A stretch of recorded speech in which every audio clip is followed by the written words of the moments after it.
ஏண்டா இதுதான் உன் அரண்மனையா? ஆமாண்டா, பாலடைஞ்சிருந்தாலும் அரண்மனை தானே.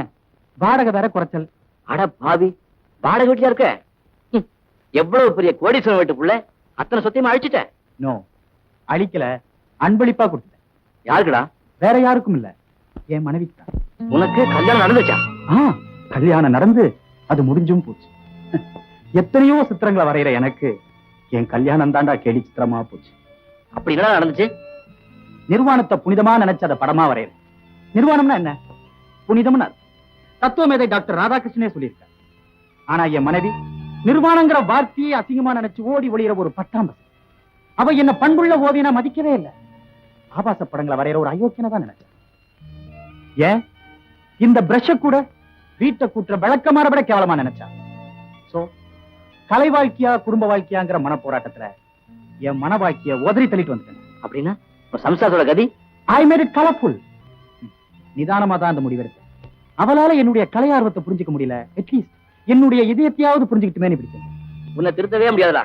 ஆமா, எப்ப வீட்டுக்கு வரேன்? உன் வைப்பு தான் எனக்கு சுத்தமா பிடிக்கல. ஏன் வீணா ரிஸ்க் எடுத்துக்கிறேன்? கண்காட்சி நடந்து சொல்றியா? இன்ஃபேக்ட் வீட்டுக்கு வந்ததும் அவ உன்னை ஓஹோன்னு புகழ்ந்தா. உன் ஃப்ரெண்டு நானு தெரிஞ்ச உடனே என்னையும் ஓஹோன்னு புகழ்ந்தா. நீ வீட்டுக்கு வந்து பாரு, உனக்கு கிடைக்க போற மரியாதை. ஆமா, எப்ப வர்றேன்? நாளைக்கு வரேன். ஓகே, நானே உன்னை வந்து பிக்கப் பண்ணிக்கிறேன். என்னங்க உங்க ஃப்ரெண்டு அந்த ஆள் மனுஷனா? கட்டின பொண்டாட்டியை கை விட்டுட்டு கலை இப்ப சுத்துறாரு. சொல்ற கேளுங்க, அந்த பொண்ணோட பாவம் சும்மா விடாது. டார்லிங், ஆண்கள்ல ரெண்டு ரகம். லட்சியத்துக்காக வாடுற ஒரு ஜாதி, காதலுக்காக வாடுற இன்னொரு ஜாதி. ராஜேஷ் முதல் ரகம், நான் ரெண்டாவது ரகம். ராதா, எனக்கு எமர்ஜென்சி ஆசை, கேட்கலாமா? போச்சுடா, உங்க யதார்த்தமான ஆசையே கொஞ்சம் ஏடா கூடமா இருக்கும். இதுல எமர்ஜென்சி ஆசை வேறையா? ப்ளீஸ் ப்ளீஸ் கேளுங்க. அன்னைக்கு எக்ஸிபிஷன்ல பார்த்தோமே ஒரு அழகான பொண்ணோட நிர்வாண ஓவியம், அதே மாதிரி ஒரே ஒரு தரம். வர வர உங்களுக்கு கொஞ்சம் கூட விவசாயம் எல்லாம் போயிடுச்சு. பொண்டாட்டி கிட்ட எதைதான் கேக்குறதுன்னு இல்ல? எதை வேணும்னாலும் உரிமையோட கேட்கலாங்கிறதுக்காக தானே பொண்டாட்டியே கட்டிக்கிறது. இப்ப என் ஆசையை நிறைவேற்ற முடியுமா முடியாதா? நீங்க தலை கீழா நின்னாலும் உங்க ஆசை நிறைவேற போறது இல்ல. புரிஞ்சு பூத்த மாதிரி அபூர்வமா அப்படி ஒரு ஆசை எப்பவாவது ஒரு தடவை ஆம்பளைக்கு வரும். அந்த ஆசையை கூட நிறைவேற்ற முடியாத பொண்டாட்டியோட வாழ்ந்து என்ன வாழாட்டி என்ன? இனிமே உன் பக்கத்துல படுத்தேன், என்ன டா பிரபுன்னு கேளு. அப்பாடா, இன்னைக்காவது நேரங்காலத்தோட நிம்மதியா தூங்கலாம்.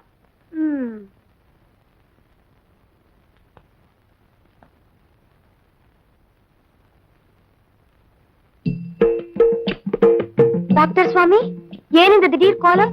கொண்டவ சரியில்லைன்னா கூறாமல் போ சன்னியாசம்னு அவையா சொல்லிருக்காங்க. இப்ப நான் அவங்கள ஃபாலோ பண்றேன். ஓம் சக்தி. ஆஹா, ஒரே புழுக்கமா இருக்குல்ல. துப்பட்டி மாதிரி இந்த புடவை வேற உடம்ப சுத்திக்கிட்டு.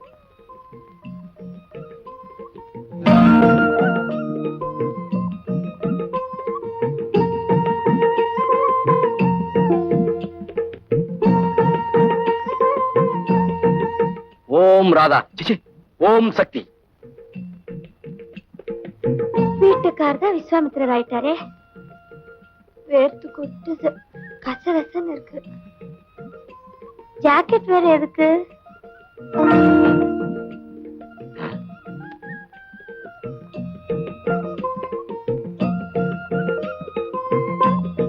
ஓம் சக்தி.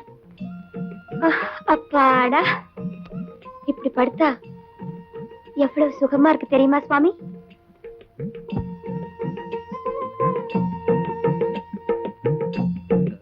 ஓம் சக்தி.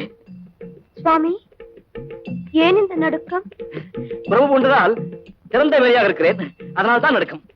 சுவாமிக்கு அடைக்கலம் தேவையோ? ஆம் சக்தி. தற்காலிக விஸ்வாமித்திரரே, ஒரு படுக்கை காலியாக இருக்கிறது, வரலாம். ஜெய் சக்தி.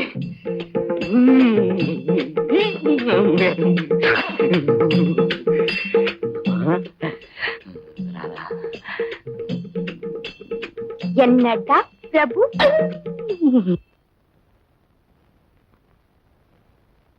லட்சுமி, என்னமா செஞ்சிட்டு இருக்க? படம் வரைஞ்சுக்கிட்டு இருக்கேன். படிக்கிற நினைச்சிட்டு இருந்தா படம் வரைஞ்சிட்டு இருக்கியா? அந்த ஓவிய கண்காட்சிக்கு போனாலும் போன, அன்னிலே நான் அந்த கிறுக்கரோட புத்தி உனக்கு ஒட்டிக்கிச்சு. நீ வந்ததை அவ பாக்கல, பார்த்ததுக்கு அப்புறம் பாரு வரவேற்ப. உனக்கு தான் சொல்றேன், எல்லாத்தையும் எடுத்து வச்சுட்டு ஒழுங்கா படி. ராதா, ஆ? அன்னைக்கு ஓவிய கண்காட்சியில பார்த்தோமே ராஜேஷ். வணக்கம். வணக்கம். அன்னைக்கு நீங்க யாருன்னு தெரியாம உங்க மனசை புண்படுத்திட்டேன். I am sorry. That's all right. உட்காருங்க, நான் போய் சாப்பாடு எடுத்து வைக்கிறேன். என்னடா வரவேற்பு பாத்தியா? இது என்னடா பெரிய வரவேற்பு? நான் போனதுக்கு அப்புறம் உனக்கு கிடைக்க போகுது பாரு, அதுதான் பெரிய வரவேற்பு. அடடா ஜூனியர் பிரபு, என்ன பண்ணிட்டு இருக்கீங்க? டாடி மாமா, நானும் உன்ன மாதிரி படம் வரைஞ்சுக்கிட்டு இருக்கேன். அப்படியா? மாமாட்ட கூட உன் கைவண்ணத்தை பாக்கட்டும். ஆச்சரியமா இருக்க, உன் வீட்டுல கூட ஒரு கலைவண்ணம் இருக்க. சரி சரி, கொடுத்துட்டு வா, சாப்பிடலாம். Very good. ஏய் பிரபு, ஆ, உங்க அம்மா படத்தை பாக்குறப்போ நாம 2 பேரும் ஒன்னா ஸ்கூல்ல படிச்சது ஞாபகத்துக்கு வருதா? உன்னை பாக்குறதுக்கு அடிக்கடி உங்க வீட்டுக்கு வருவேன். அம்மாவை வற்புறுத்தி பழைய சோறு போட சொல்லுவேன். பாசத்தோட அந்த தாய் பரிமாறுறப்போ நான் அப்படியே நிகழ்ந்து போட்டேன். போறப்போ அம்மா படத்தை எடுத்துட்டு போய் நல்ல எக்ஸ்பிரஷன்ல கலர்ல பெயிண்ட் பண்ணி கொண்டு தரேன். அண்ணா அது அம்மா படம், இருக்கிற எக்ஸ்பிரஷனை கெடுக்காம இருந்தா சரி. இது அட்வொகேட் சிதம்பரத்தோட ஸ்கல் எக்ஸ்ரே. இவருக்கு பிரெயின் ஸ்டெம்ல டியூமர் வந்திருக்கு, ரொம்ப ஆபத்தான இடத்துல இருக்கு. இது ஆபரேஷன் செஞ்ச இடத்துல நான் ஃபீல் பண்றேன். Doctor Vittal, what is your opinion? Major operation பண்ணாம ஃபர்ஸ்ட் ஸ்டேஜா ஷண்டிங் ப்ரொசீஜர் பண்ணலாம். அதோட வெளிநாட்டுல இருந்து சிசிஎன்யூ கேப்சூல்ஸ் வரவழைச்சு அந்த பேஷண்ட்டுக்கு ட்ரீட்மெண்ட் கொடுத்து சர்வை பண்ண வைக்கலாம்னு நினைக்கிறேன். I see. Doctor Prakash, doctor Vimala, நீங்க 2 பேரும் என்ன ஃபீல் பண்றீங்க? வெளிநாட்டுல கூட இந்த மாதிரி ஆபரேஷன் 1000ல 1 2 சக்சஸ் ஆகிருக்கு.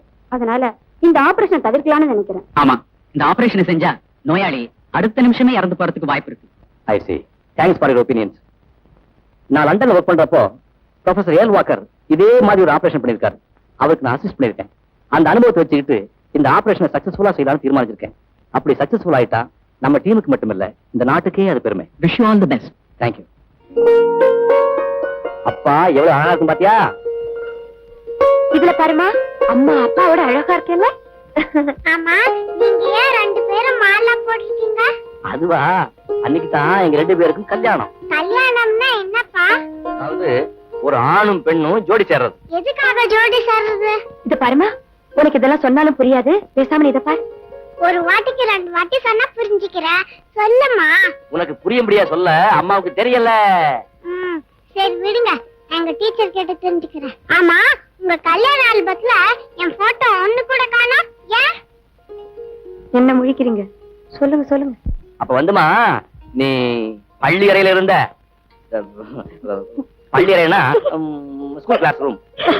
லட்சுமி குட்டி, எங்க கல்யாண போட்டோல நீ இல்லனாலும் உன் கல்யாண போட்டோல கண்டிப்பா நாங்க 2 பேரும் இருப்போம்.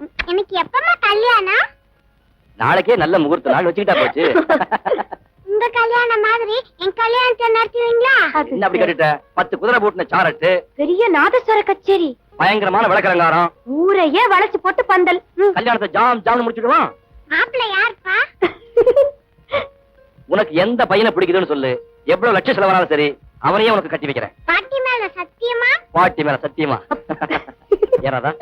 அம்மாவோட பெயிண்டிங்க ராஜேஷ் என்ன கொண்டு வரலையா? இல்லீங்க, நீங்க போய் சீக்கிரம் வாங்கிட்டு வந்துருங்க. அத்தை படம் இல்லாம வீடே வெறிச்சுன்னு இருக்கு. இன்னைக்கு வாங்கிட்டு வந்துடுறேன். ராதா, என்னங்க, என்னாச்சு இருக்கு? இவனுக்கு கடுமையான குளிர் ஜுரம். இவனை கவனிக்கிறதுக்கு அங்க யாரும் இல்ல. நம்ம வீட்டு தங்க வச்சு ட்ரீட்மெண்ட் கொடுக்கலாம்னு கூட்டி வந்திருக்கேன். போய் மெடிக்கல் கிட்ட எடுத்துட்டு வா சீக்கிரம்.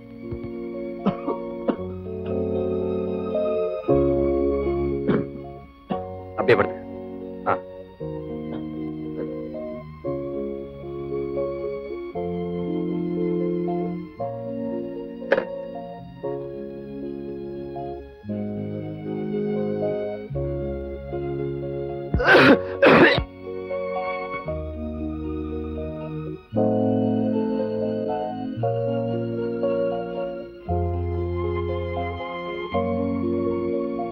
ரெஸ்ட் எடுத்துக்க, அப்புறமா வந்து பாக்குறேன்.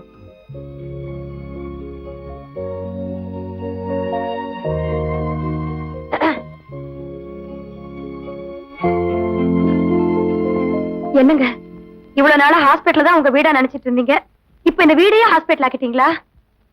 ஏன் அப்படி கேக்குறேன்? பின்ன என்னங்க, உங்க ஃப்ரெண்டுக்கு உடம்பு சரியில்லைன்னு அவரை ஹாஸ்பிட்டல்ல சேர்க்க வேண்டியதானே? அவனும் இதையே தான் சொன்னான். நான் தான் வற்புறுத்தி இங்க கூட்டிட்டு வந்திருக்கேன். ஏன்னா அவன் என் பால்ய நண்பன், என் கூட படிச்சவன். அவன் படுற வேதனையை என்னால தாங்க முடியல. அப்படித்தானே சொல்ல போறீங்க? அது மட்டும் இல்ல, ஏழை குடும்பத்தை பிறந்த என்ன மெடிக்கல் காலேஜில் படிக்க வச்சு டாக்டர் பிரபு ஆக்குனது இந்த ராஜேஷ் தான். அதுக்கு கைமாறா எங்கிட்ட இருந்து அவன் எதையும் எதிர்பார்க்கல. அந்த நந்தி கடன் அடைக்கிறதுக்கு இதுவரைக்கும் எனக்கு ஒரு சந்தர்ப்பமும் கிடைக்கல.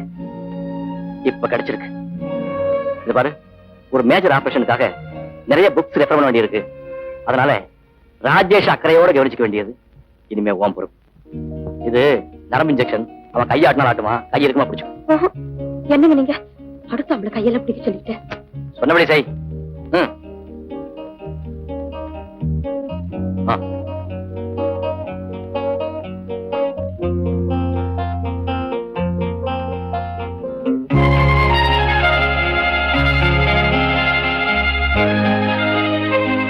நான் கொடுத்துருக்க மாத்திரைகளை கரெக்ட் டயத்துக்கு கொடு.